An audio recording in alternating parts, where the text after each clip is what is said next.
Slim Pickens, for those of you who don't know, was a regular on another show I did, and that was the Nashville Palace, which was a spinoff of the Hollywood Palace.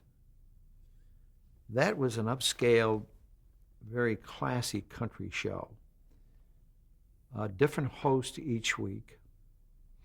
We started off with Roy.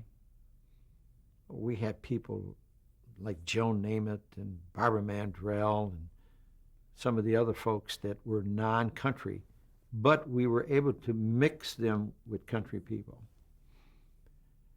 Slim Pickens played the role of what took place when my peers, John Ellsworth and Frank Peppiatt, did the Perry Como show.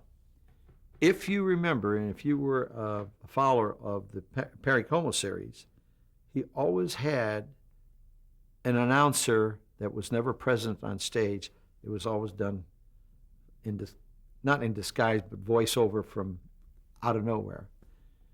And I must attribute it to John Ellsworth when he said, why don't we just try this with Slim Pickens? And he had the voice. He had the charisma, and he knew how to handle situations where he can respond and make things that weren't script funny. So we tried it on the first show when Roy Clark was the host of the Nashville Palace, and it took off.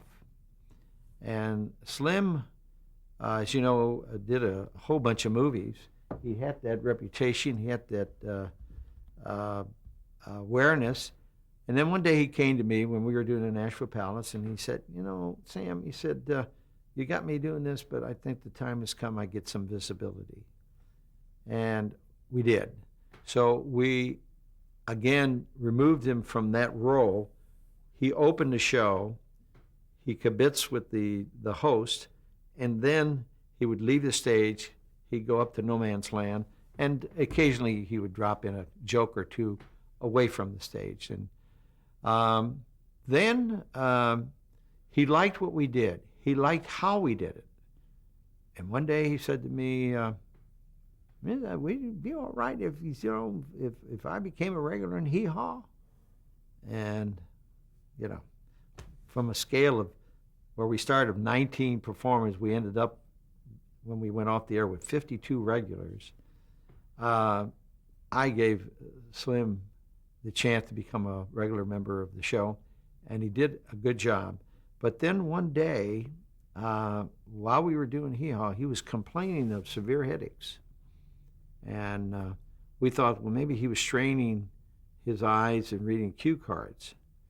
And it turned out to be that he was not having a headache. He had a head tumor, and he died of that. I don't know if you all know that or not. He lived up north someplace, and so that was the end of Slim's role with the show.